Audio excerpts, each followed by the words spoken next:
How are you? I am fantastic, and I'm so happy we're doing this today. Really? Yes. Because you have no idea how much I appreciate you being willing to jump on and do this seriously, because I'm not going to lie. I tried to be a very educated person, right?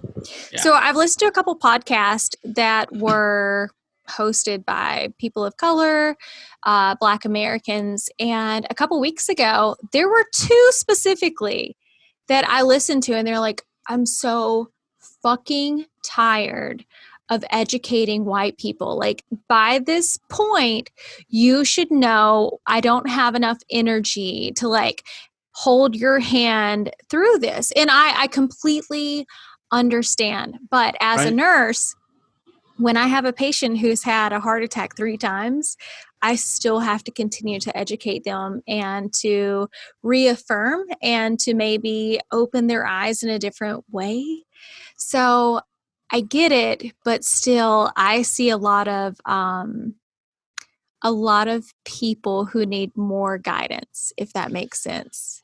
To say the least, Jamie. To say the least. And it's not fair. It's not fair to you. It's not fair to other people, but it is important, I feel like, to have a way for people to listen and be like, oh, well, I never thought of it that way, because people are ignorant. And people feel like if they join a movement, that it means that they are inherently racist, and they don't recognize that it's not a good bad binary, right? Like, we are products of our environment, and there are things that have been put in us from the time that we couldn't really think well for ourselves.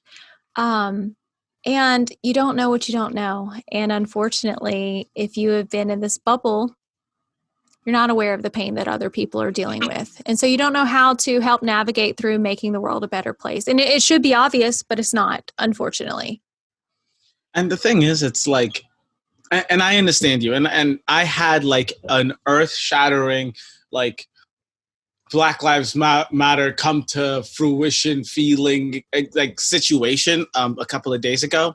And like that broke me to like the core of me. So I really understand when you said you were listening to other podcasts and people were like, they're so sick and tired and they're so frustrated. And I agree with you that life isn't fair, but life isn't fair for everybody. So as much as I want to sympathize with the rest of my Black brothers and sisters, there are other struggles that are still an issue. So yes, life isn't fair, but it is also not fair for everybody. There is the woman's struggle. There is the transgender struggle. There is all of these struggles everyone has to go through. So it isn't fair. Life isn't fair, but yes, we do need to continue to have these conversations, because we can only work to get it more fair every single day. And I think this is a great way for us to do it. So I'm ready. So Q, thanks for hopping on here. Man, I always love talking to you. You are such a ray of sunshine into my life, into the podcast. So before we really get started, I want you to tell everyone a little bit about yourself. And I also want you to tell people where they can find you, because after this, they're going to want to look you up. Oh, I like it. I like it. That's an intro if there ever were one. So my name is Swardiq Mayanja, but you guys can call me Q. And I'm a nurse. I'm a travel nurse. Long story short, been a nurse. I was a nurse 2 years, became a travel nurse, been travel nursing ever since. I've been a nurse for 4 years. Travel nursing is a goddamn shit. Raised in South Africa, born in South Africa, raised in Boston, Massachusetts, and now I am travel nursing in California, Sacramento specifically. And what was the second question? Tell me, where you guys can find me. Oh, this is easy, right?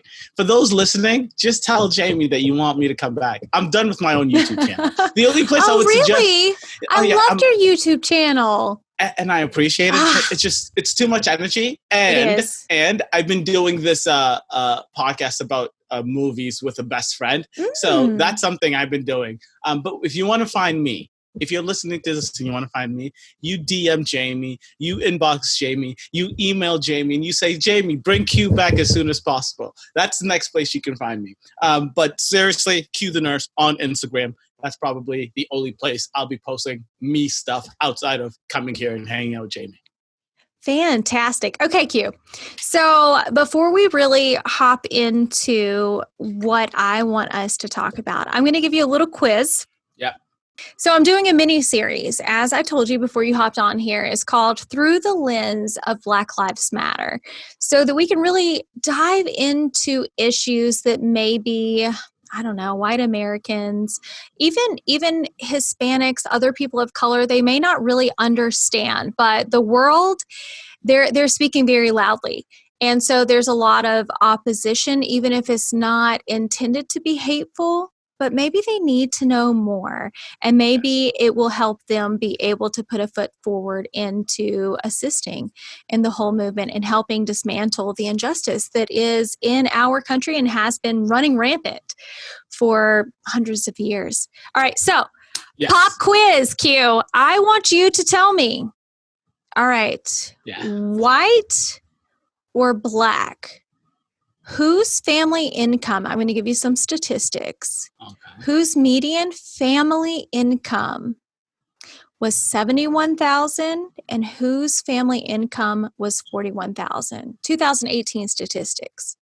And this is the average? Yep. Mm-hmm. I'm going to go with white being 71. You are correct. So the Black American family, their average income was $30,000 less a year than the white American family. All right, let's look at unemployment rates in April of 2020. These were the statistics then. Unemployment rate, white Americans or Black Americans. So our two numbers are 14.2% and 16.7%. Always bet on black. I'm going black with a 16, right? You are correct. Yes. As of April 2020, the Black American, they were at 16.7% unemployment rate, while the white Americans were at 14.2%. Mm. Okay, let's look at the poverty rate. So the last that I could find in the Census Bureau was in 2018. So we have two rates. One is 8.1% and one was 20.8%. So let's just look at the big number, 20.8%. Do you think that belongs to the Black American or the white Americans? Once you go black, you never go back. We're going with black. Yeah. And did you know that the national average was 11.8%? Jeez and Lord. Yeah. All right. Okay. So how about nowadays, COVID-19? Who makes up a larger share of the COVID-19 deaths? Do you think that the largest belongs to the Black Americans or the white Americans? See, this is where things get tricky, because I know that there's a lot more white people in this country. So I'm going to go on the limb here. I'm going to say that the white folks are making a larger share of the deaths just on sheer numbers.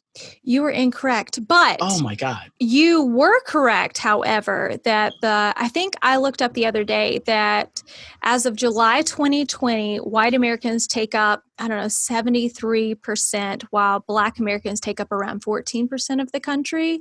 But yet, while they only take up 14% of the country, majority of the deaths belong to the Black Americans. That hurts a lot. Yeah.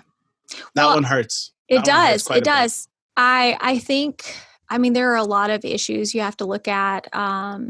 Predisposed health conditions. I think you have to look at the socioeconomic standings of people a lot of times too. People who take public transportation. Access to healthcare alone. Yeah. Just that alone. Oh my gosh, yes. Absolutely.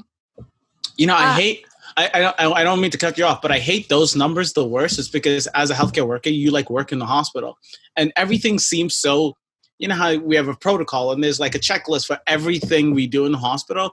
I just find it really difficult and really disheartening that we have checklists on how you're supposed to do everything in the hospital. But for some reason, either we're not doing the checklist when it comes to Black Americans, or we just say, fuck it, and we don't even take care of them, right? Mm-hmm. So especially when it comes to healthcare, because I know how it functions. And if there is a difference between black and white, it is, I don't see outside of a disdain or disrespect or systemic racism, I don't see how it's possible that those numbers can be a real number. without racism being a legitimate factor in healthcare. I read something, I don't know, I've read a lot of books, but especially on racism in America. And, you know, a lot of the issues that we have when it comes to healthcare and medications, the side effects, things like that, like it defaults back to the white American person, you know, like these are the side effects that are most likely, but it's really most likely for the white people. It's not the people who already have diabetes, hypertension, things like that you can't control, that really take up a cultural group of people. Right. So I think that, and I mean, we can even take it a step further as far as pain management. How many people have died in the Black community because, unfortunately, it has been proven that the pain is not taken as serious with the Black community whenever they're hospitalized as it is with the white Americans. Yeah. Real it's sad, thing. But it's true. Yeah, it is. All right. Here's one that I really like a lot because I've been getting into politics a lot in the last couple of years. Gosh, the 116th Congress, which came into session after the 2018 midterm election, which was the first time I ever voted. Congrats. Yeah. And that was the most diverse ever. It's good to hear. Yeah. So only 57 of the current 535 voting members of Congress were what? White or Black? 57 of 535. What do you think the population was made of? I'm going to go with Black being 57. 57 of 535. Yeah, you're right. All right. Oh, wow. Thanks for playing the game. You got all but one right. Jeez and Lord. I was on a streak too. I was on a streak. Oh, yeah. So you are going to have a chat with everybody. You are a single man right now? Yeah. Yes, I am a single man. Yeah. So all you nurse ladies out there, just I'm out here. I'm out here. Who is brilliant. He's a healthcare worker, living his best life, making that travel money. Yeah. You tell him, girl, I'm out here. I'm out here. So when you DM me, make sure you tell me if you're single or taken. Hey, we'll make it happen. Right. So I want you to talk to me a bit what it's like about dating for you. Well, yes. In this country. So, like I said, I grew up in Boston, Massachusetts. And if you know anything about Boston, Mass, it's not a lot. It is diverse. And when I say Boston, I don't mean the city. I only say Boston just because I grew up in a town called Newton. It's a suburb of Boston, 25 minutes out from the city.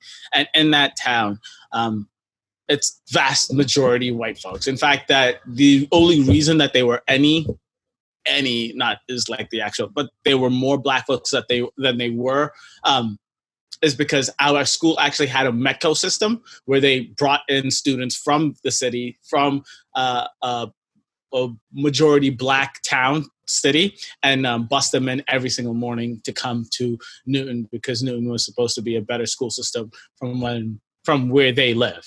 And that's the only reason we had as many Black folks as we did. And when I say as many, I think in my graduating class of, what was it, 5, I think our graduating class was like 500 students. Of my graduating class of 500 students, maybe I think it was probably like 20 Black folks, 25 Black folks. So not that many. Point being, when I was dating and when I started dating, and ever since dating really, because I've never really lived in a majority Black town, city, state, I have dated vast majority white folks. I've dated outside my race with like Asian folks and Hispanics, and obviously I've dated some Black folks, but mainly it's been white people, white ladies to be exact. And it's never an issue until it's an issue, but I'm also the kind of person that is, I don't want to say oblivious, but I always believe intent matters.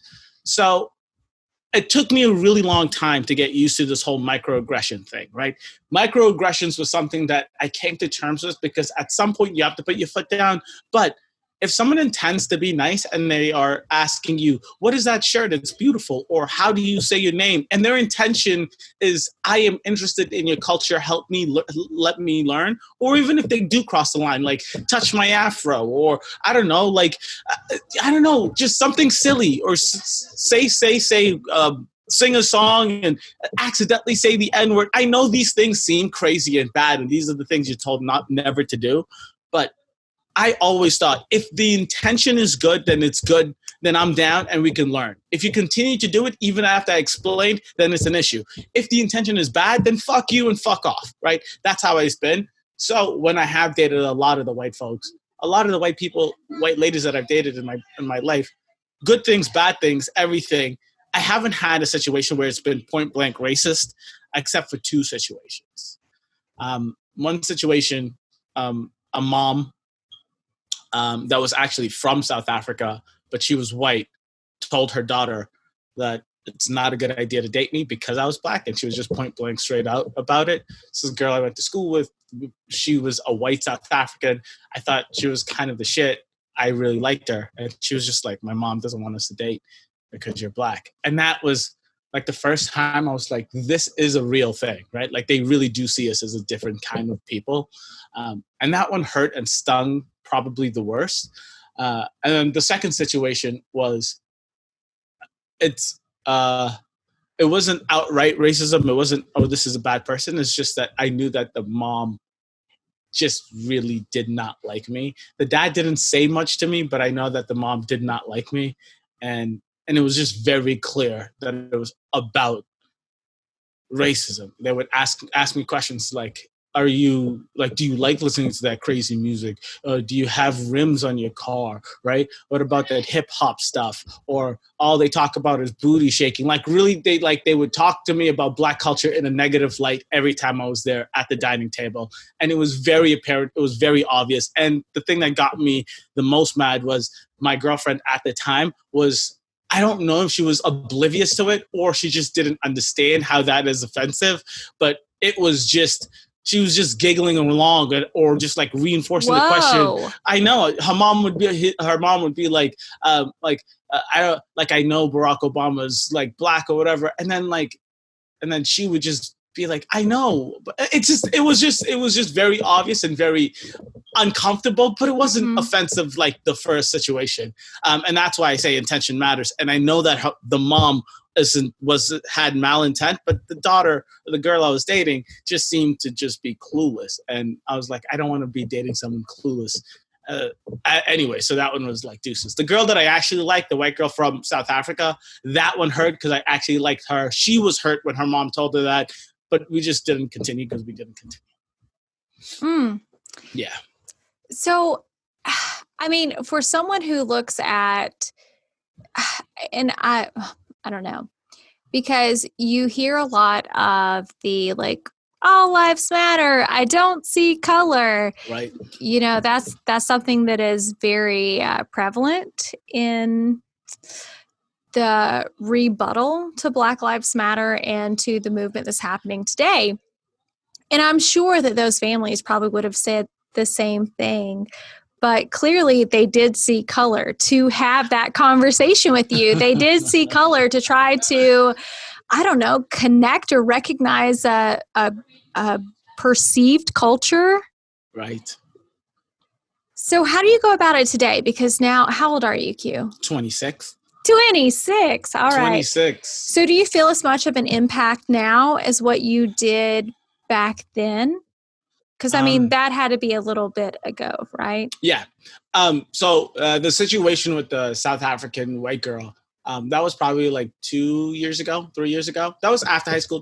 But the girlfriend with the clueless mom was in high school. So that was a while ago.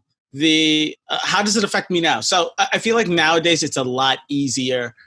Nowadays I don't run into that issue because of the online dating and the swiping function of the situation. Yeah. And I make it pretty clear. Like if you go through my Hinge or my Bumble or my Tinder profiles, you'll see like like Black Lives Matter or a poster or like me with a dashiki, like, right. So like there's things that are very apparent. So if this is a culture you're not a part of, if you're not for it, if you're not, and the fact that I'm as black gets, if you're not about that life, it's easy to just swipe through those people. And I think that's a great part about like about like online dating. You could just filter a lot of the bullshit out the way without feeling like an asshole, right? Like you don't have to end up finding out someone is pro-Trump or this, because you just filter that bullshit out. So I really haven't had an issue in recent past. There have been issues where I've dated some chicks and like it hasn't been the greatest situation, but I think that's a lot more of just awkwardness and dating life versus actual racism. So like I said from the get, they are things that someone could perceive as being inappropriate, not PC, whatever. But like, if I feel the intention is good, it's not an issue for me. We'll talk about it. We'll get over it. If the intention comes off as good. Well, that's fantastic. I don't even know what Hinge is. I feel so old. Hinge is that new shit. Is it? Yeah. So Hinge is like the upgraded Tinder. It's like the new. Well, maybe it is a Cali thing because I only figured it out when I came out here. To be honest, maybe it's a West Coast thing. I don't know. But I'm not gonna lie. It's so odd to me that that you felt those things in Massachusetts, because I worked at MassGen in 2017. So I was in Boston. Love that place. Yes. Like I worked into that, like I would walk into the hospital and they would have these posters of where the physicians and nurses that they would literally write how they were going to represent equality in the hospital. It was such a beautiful, wonderful place. So the fact that you felt that even in Boston, and that was something you had to navigate through, is insane. Right. So so let me ask you, when you dated white girls, did you feel like a stigma when you were out in public? Was it something that you recognized? Oh, 100%. Really? And even in the North? Even in really? Yeah. But I love it, man. I'm telling you. I'm like, I soak that shit up. I'm telling you, right? Whenever I see it, like, and I like, the romantic stuff, the cutesy stuff, I love that stuff, right? So when I see that sideways eye from another neighbor, that's when I squeeze her a little bit. I'll put my arm around her, give her a kiss in the cheek. That's when I'll show my love and like share it and spread it, right? When I get those sideways side looks. And when it came to the actual relationships, the stuff that would actually get me frustrated, get me annoyed, get me, like that is just that when I bring them back to my family, and that's when the tension would come, when the differences would really rise, right? Or when we're about to have sex and they're like, I've never slept with a black guy before. I'm like, it's the same thing. Yeah, there's not much different. It might be a different skin color tone, right? Oh my goodness. It's like, is it true what they say about black guys, so like stuff like that would happen, right? And that's the stuff that would get me a little frustrated. But, so you were saying it would be different, like you would feel when they came back to hang out with your family. Like what? Oh, yeah. Where was that? Like how did that happen? What were those tensions like?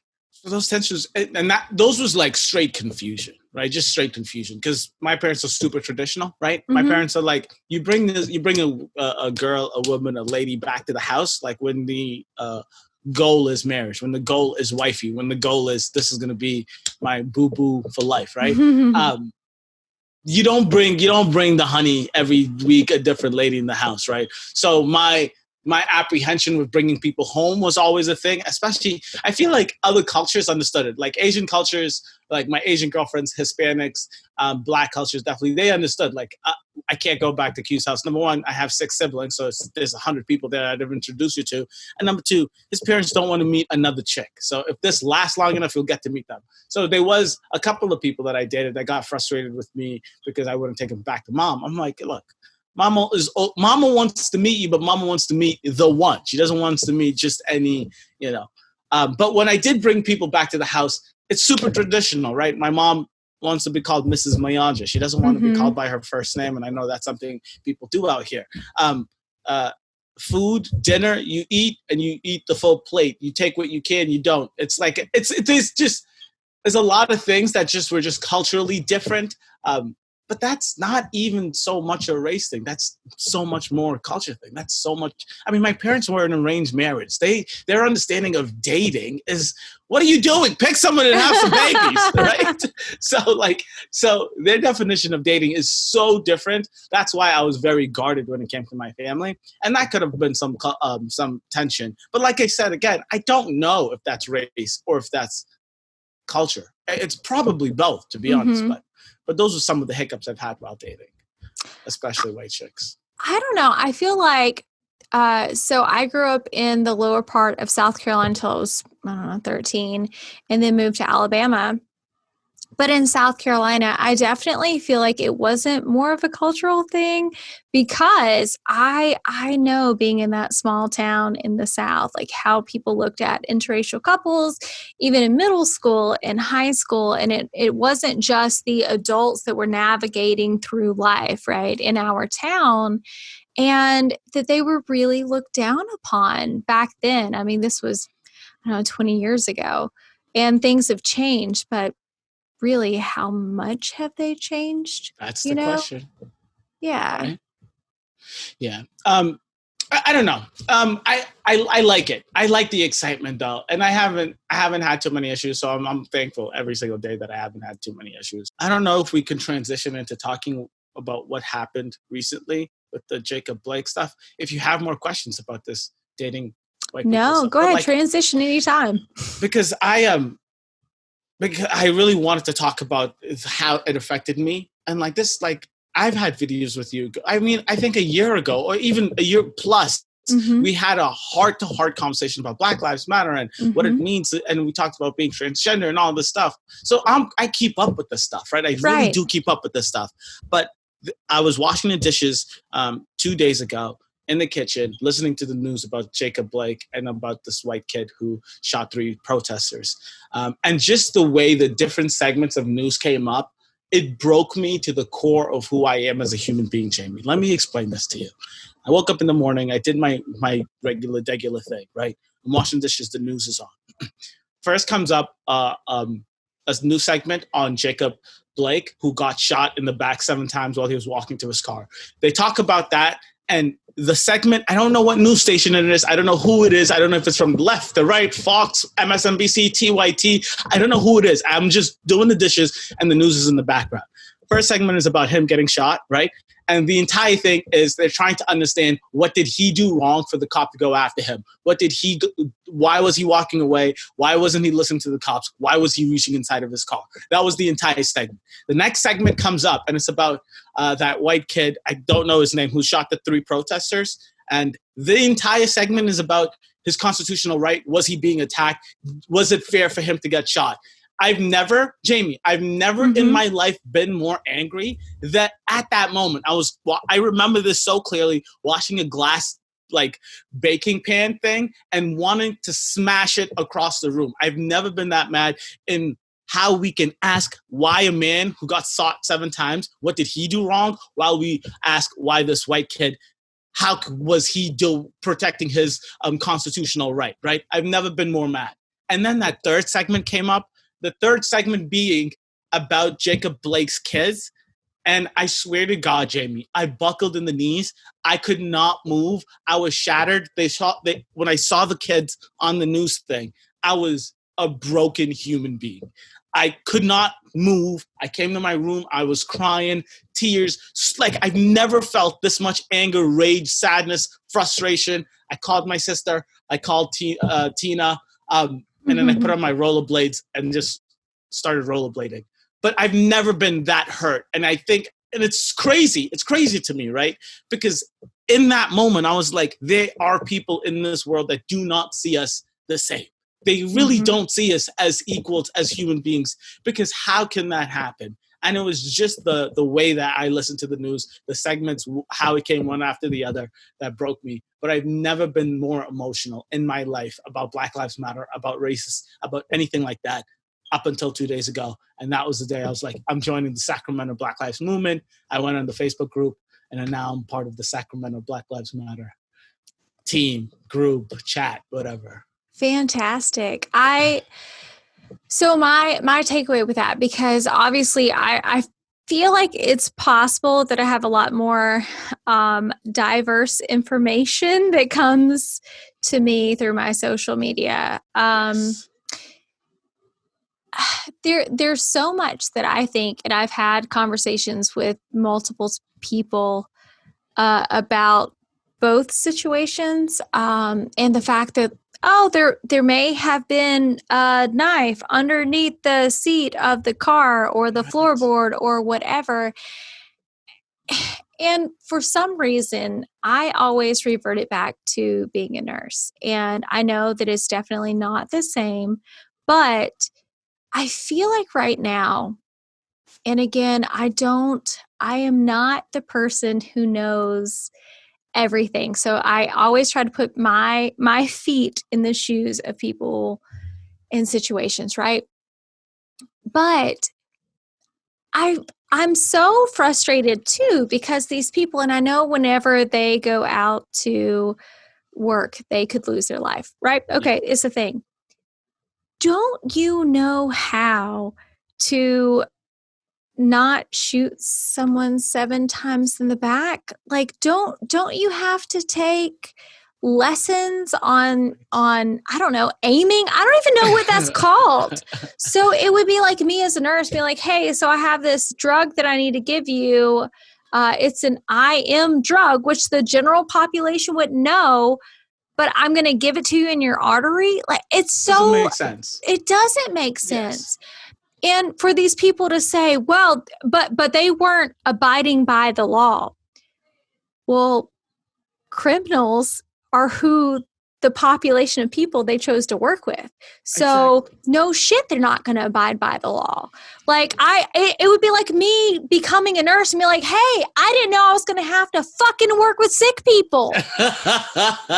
Right? Yes. You know that you're going to work with people who don't abide. They are criminals. They have warrants. They have a past history.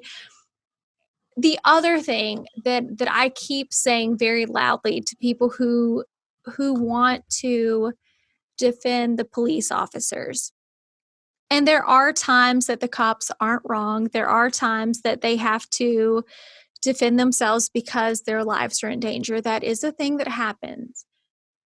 But I keep coming back to the place that they are not the judge, jury, and executioner. Their job as police officers, they have to bring down the situation. They have to bring this person in, and you're innocent until proven guilty. Even if they're super guilty to the police. And there's only 25 states right now that they even believe in the death penalty. So the most horrendous, gruesome crimes that happen in these other states, they don't get put to death. So when you may allegedly have trying to buy cigarettes with a fake $20 bill, you know what? You don't get to decide that this person deserves to die. They get their right to go to trial. They get their right to be judged by their peers. And I think that that's what our country is forgetting, that these people may not be perfect human beings, and none of us are, realistically.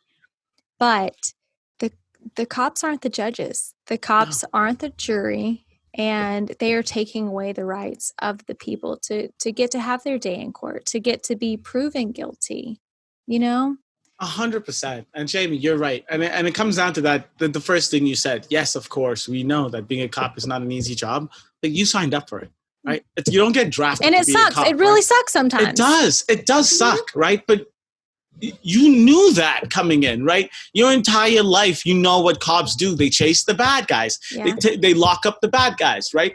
They go after the bad guys. That's what cops do. So yes, it is difficult, but you knew that going in. Mm-hmm. And I also think it is a power hungry thing. Race does play a humongous thing, but I don't know if you saw that video of at one of the past protests when this thing originally blew up with George Floyd, when they pushed that really old man and he cracked his skull. I didn't even want to watch it. I don't know why I saw it.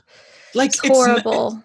As much as a race thing as it is, it's also a power thing. Once you have that power, once they give you this gun, once they tell you that the person has to listen to you, what you say, when you say it, how you say it, and they have to do it exactly when you say it, the minute that someone doesn't, you feel like you have the right. And because you have all that power, you want to use it. So yes, race is a huge part of it, but it also is a mindset with these police officers. They have all this power. They all have all this ammunition, these guns and stuff, and they want to use it.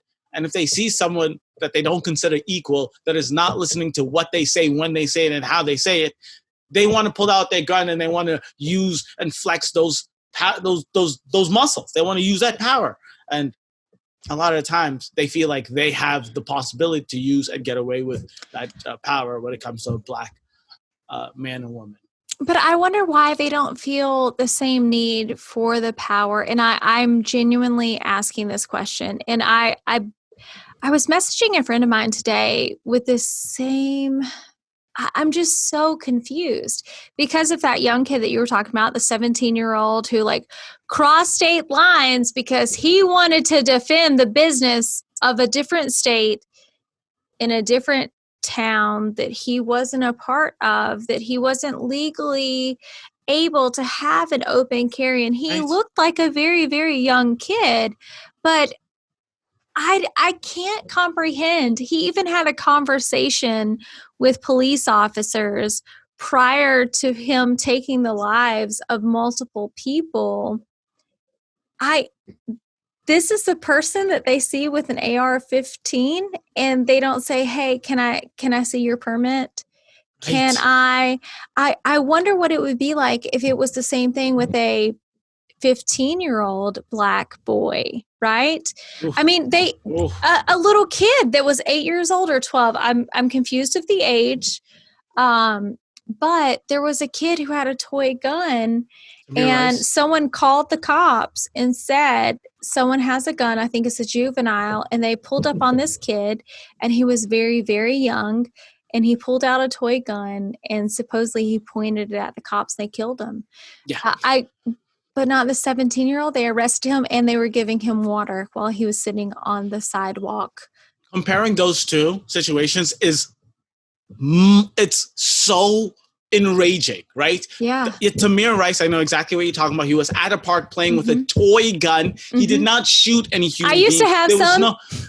There was no hectic issue situation going around this person. The cop comes out, gets out of his car, in less than 8 seconds, shoots this kid to death. To death. This homeboy yesterday or this past weekend is at a protest rally. There's gunshots firing everywhere. He shoots 3 people, walks towards the police officers with his hands up. The gun is standing right there. People are running behind him screaming he killed someone, and they let him drive home that night and picked him up the day after. The day after. It's how can you compare and how can you say that racism isn't a thing if you just look at those two situations? You're right. It's insane. It's insane. And I know I just went on this whole rant about it's a power thing and not a race thing. I'm saying it's both. I'm saying that the power is the thing that they want to use at all times, and then they choose to use that power when it comes to black folks because they think they could get away with it. And the reality is they can, and they have been getting away with it for years and years and years. And that's why people keep screaming, Breonna Taylor, because those motherfuckers are still out there. They're just hanging out. They're just regular people. The dude who got shot by 2 civilians, the guy that was running, ahmaud, Arbery. I'm sorry if I messed up his name, but those were 2 civilians. It took them weeks to go pick up these 2 civilians. One of them was a retired cop or some shit. It's insane. It's insane. I'm also interested with so the other thing that gets me, and I hear your passion, and I understand. I hear what you're saying. But the other thing is, they are so quick to try to pull up how this person was not a perfect human being, right? Like, oh, but there were pictures of him looking at, I don't know, like foreclosed homes or Right. whatever that, but he wasn't a criminal. This wasn't the same situation. Like, what are you trying to get at? It doesn't matter whether you are a saint. It doesn't matter if you're a sinner. That it comes down to you are a human being, period, end of story. And I believe that all people have the right to the attempt to be rehabilitated. Even not any, there are none of us who are perfect. There are none of us that we haven't made mistakes. I mean, there's all different levels and degrees, but we're all human. We deserve human rights. Right. And to be seen as a person, as a human being and not an animal, I think that is basic. Exactly. Yeah. And the bringing up of people's past, that really crystallized for me when they were talking about George Floyd, because George Floyd legitimately went to jail. George Floyd legitimately did some really bad, disgusting things in his life, right? And then I'm like, yeah, I'm sure he did. And he went to jail, that he served his time for it. And you can judge him for that the way you want to judge him for that. But to bring that up, to bring up his past mistakes when we're talking about why he got choked out for 8 minutes and 48 seconds and 46 seconds, that's not the time I want to talk about his past. Right now, I want to talk about why does this cop think he has the right to choke someone out in the middle of daytime, knowing people are recording him, and just stand there with no care in the world. So bringing up people's past is another really great point that you bring up, because they do it every single goddamn time. And it doesn't fucking matter, right? Let's talk about what we're talking about right now, and hopefully we can move forward. And yes, if the man is still alive, if the man, you bring him to court, then you can bring up all the past bullshit you want, and you can let the judge and the jury decide what we're going to do with someone who has a fucked up past. You don't get to choose right there and then if you're going to kill him or not, and say he had a bad past anyways. That's why we have the checks and balances going on in our whole legal system.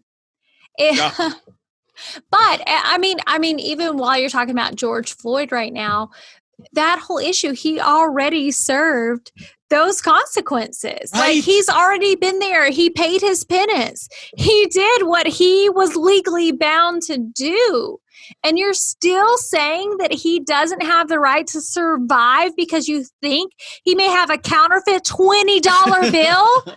That's worth a human life? It's insane. It's insane. It's insane. It's insane. It's really insane to me, not just that it's happening.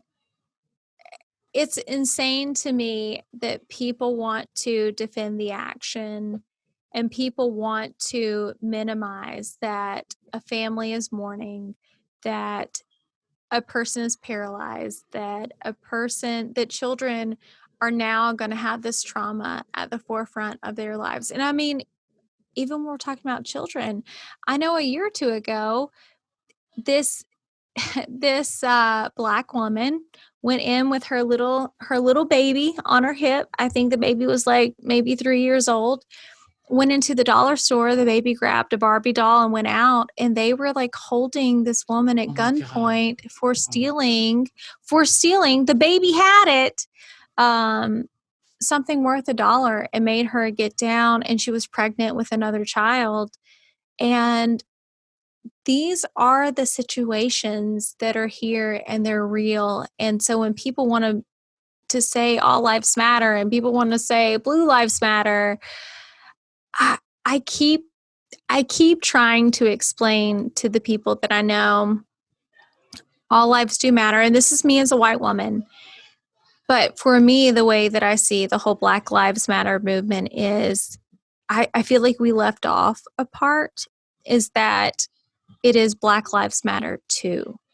Exactly. Black Lives Matter as well. Because realistically in this country, Black lives matter, but they don't matter as much as the general population. And so it's just a push to be civil. It's a push to be I don't know, seen as a person just as much as everybody else. Jamie, first of all, I have to say a couple of things before we wrap this up. Number one, your hair, it's beautiful. Oh, You're thanks. shining, girl. You're shining. I like the purple. Second of all, I know it sounds silly, or it seems like, what is that going to do? Like share, I don't even know what you call this miniseries. It's a voice from, what is it? Share a voice. What is it called? The miniseries? Yeah, you said through the lens of Black Lives Matter. Through the lens. And I know that comes off as like, oh my goodness, what does that mean? Is that going to do anything? But I need to say, first of all, thank you to you, Jamie, for making this a possibility and choosing me for someone who could be a part of this miniseries. But more importantly, I think it is super important. And when I did have that moment where I broke down and I felt like the worst human being possible, and all of that Black Lives Matter and the police violence and all of the systemic racism hit me all at once in the face, what got me out of that hole is listening to Black voices. I listened to Cornel West. I listened to a talk he did in California, and it was fantastic. It was one of the greatest things that I've ever listened to. And he explained the feelings that I've had and I didn't have the words to explain in such a beautiful and concise way. I'll post it somewhere and you guys go check it out. But more importantly, after I did that, I told you I went rollerblading. I put my headphones on. And I just turned on the Black Lives Matter playlist on Apple Music and the Black Lives Matter playlist on YouTube. And I was just jamming out the entire day to just Black Lives Matter music, entertainment, and all that stuff. And I know it's corny. And I know even if you can't do much, all I'm saying is listen to either of those playlists, because you are going to understand how Black people feel in the range of feelings, right? You listen to a song like Fuck the Police from NWA, and you can understand, yes, fuck the police. I'm really upset. I'm really fucking mad. And then you listen to a song like Black or White by Michael Jackson on the same playlist, because there's hope, right? You can feel and understand the hope.